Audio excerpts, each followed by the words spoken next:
Amém, irmãos? Mais um dia dessa palavra maravilhosa. Vamos desfrutar do sábado, semana 3, onde o ler com oração está em 1 Timóteo 5,16.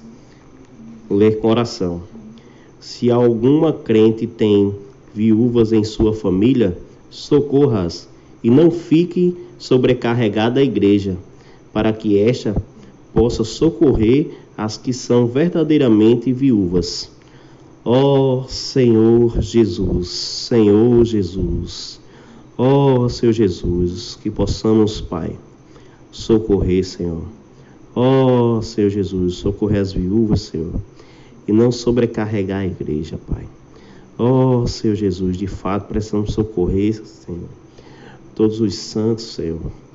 Ó Senhor Jesus, com oração, com súplica, Senhor, para que a sua igreja venha ter o fluir, Senhor. Que a água possa fluir, Senhor, na tua igreja, Pai, livremente, Senhor. Ó Senhor Jesus, que a sua igreja, Pai, possa socorrer verdadeiramente, Senhor, as viúvas, Senhor. Precisamos ter o sentimento de cuidado mútuo, Senhor. Ó Senhor, e ser vasos condutores, Senhor, de tua pregação, Senhor, e do teu cuidado para com todos. Ó Senhor Jesus. O tema de hoje, irmãos, é expressar a Deus com sabedoria e discernimento no cuidado com os familiares. Ontem vimos a importância de cuidar de nossos progenitores, pais e mães, os quais um dia cuidaram de nós, como também daqueles que têm necessidade de cuidados dentro de nossa própria casa. Isto é aceitável diante de Deus.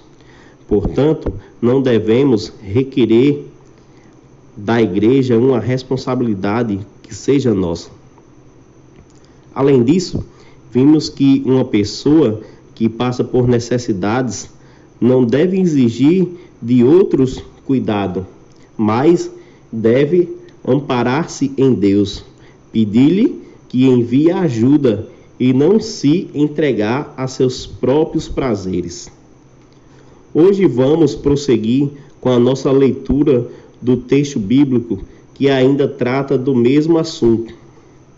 Paulo, com palavras muito fortes, deixa claro que somos nós que devemos ter cuidado para com os que são de nossa casa. Abre aspas. Prescreve, pois, estas coisas, para que sejam irrepreensíveis.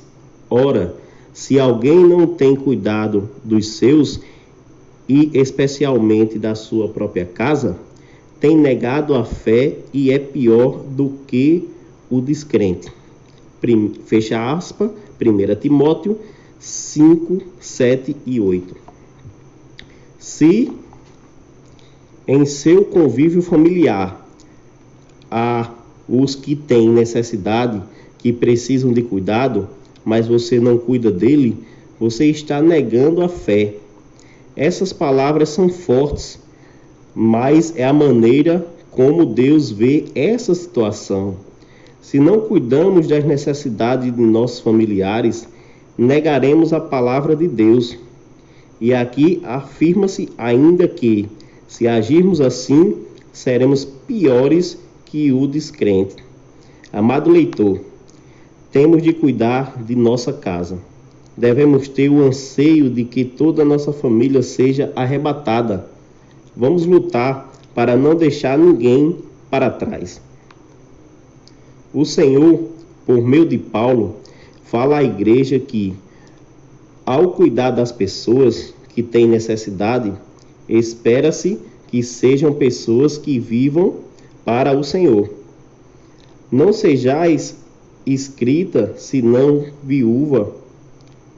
Não seja escrita senão viúva, que conte ao menos 60 anos de idade, tenha sido esposa de um só marido, seja recomendada pelo testemunho de boas obras, tendo criado filhos, exercitando hospitalidade, lavando aos pés aos santos, socorrido atribulados, se viveu na própria prática zelosa de toda boa obra.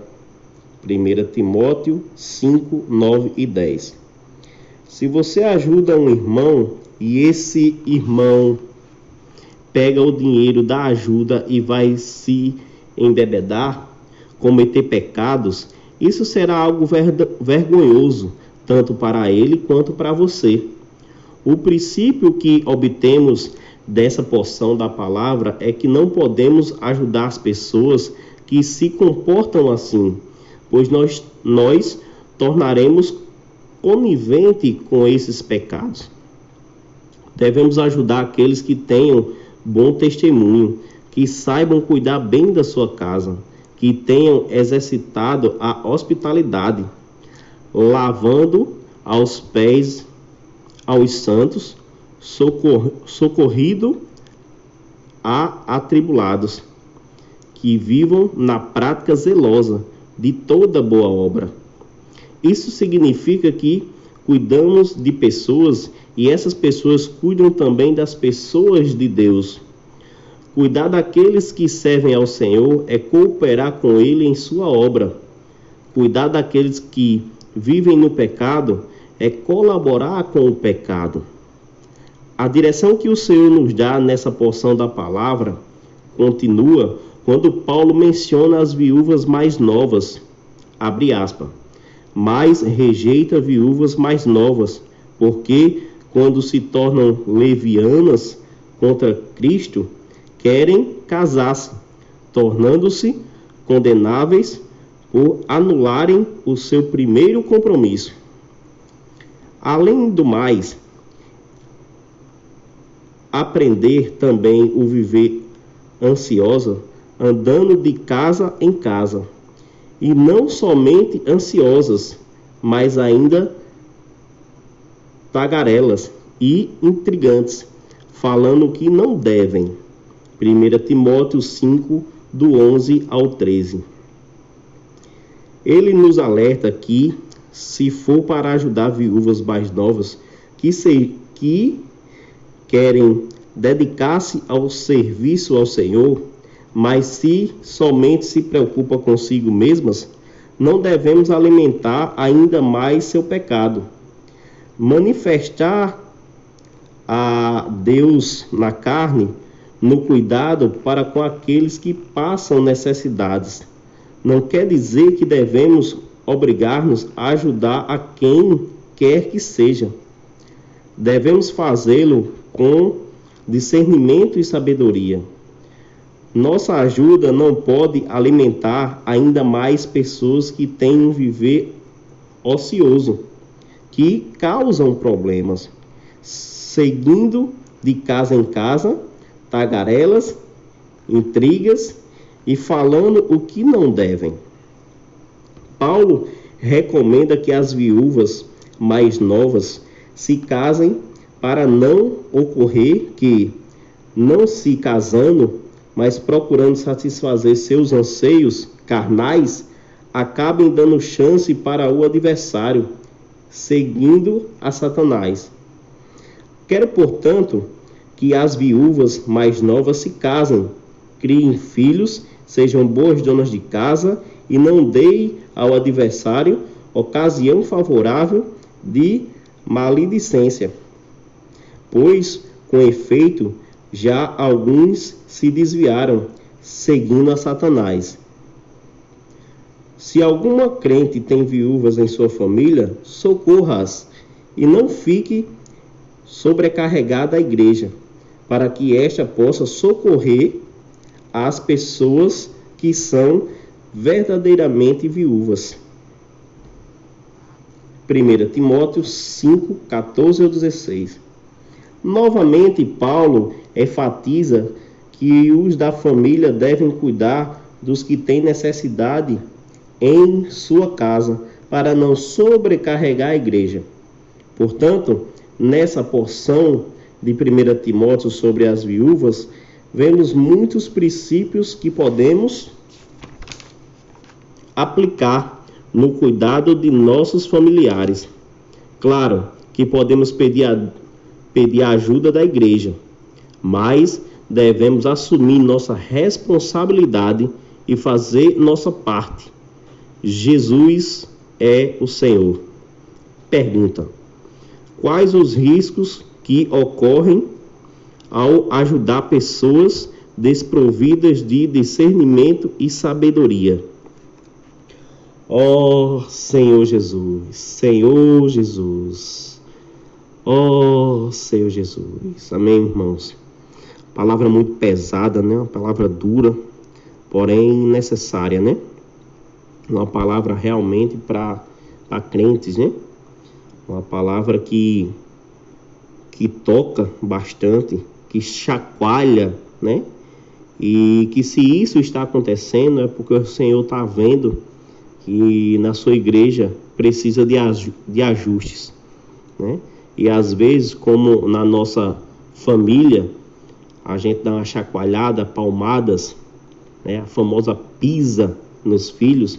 Assim o Senhor, através dessa palavra, quer nos repreender para que possamos seguir a carreira de maneira certa e correta, né?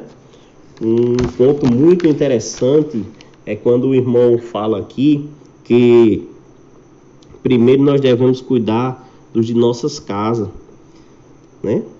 Para que não sobrecarregue a igreja. Se nós ganhamos o Senhor, aceitamos verdadeiramente essa carreira, é muito difícil às vezes, irmãos, é fato, pregar para familiares, mas devemos nos esforçar. Nada para o Senhor é fácil. As pessoas não querem o Senhor, né? Mas o Senhor quer que a gente faça, para que assim Ele possa agir nas pessoas e as transformar, principalmente a da nossa casa. Precisamos transformar a nossa casa para que a nossa casa seja espelho, e uma forma prática de não sobrecarregar a igreja é quando você tem esse viver que as pessoas veem isso e acaba às vezes aceitando o evangelho por conta de ver o quanto o evangelho mudou a sua vida, a sua família. Então, irmão, é uma palavra muito maravilhosa. Eu acho que é uma das palavras mais ricas vistas numa semana de alimento diário, porém dura, mas que se faz necessário. Amém, irmãos? Jesus é o Senhor. Uma boa leitura a todos, um ótimo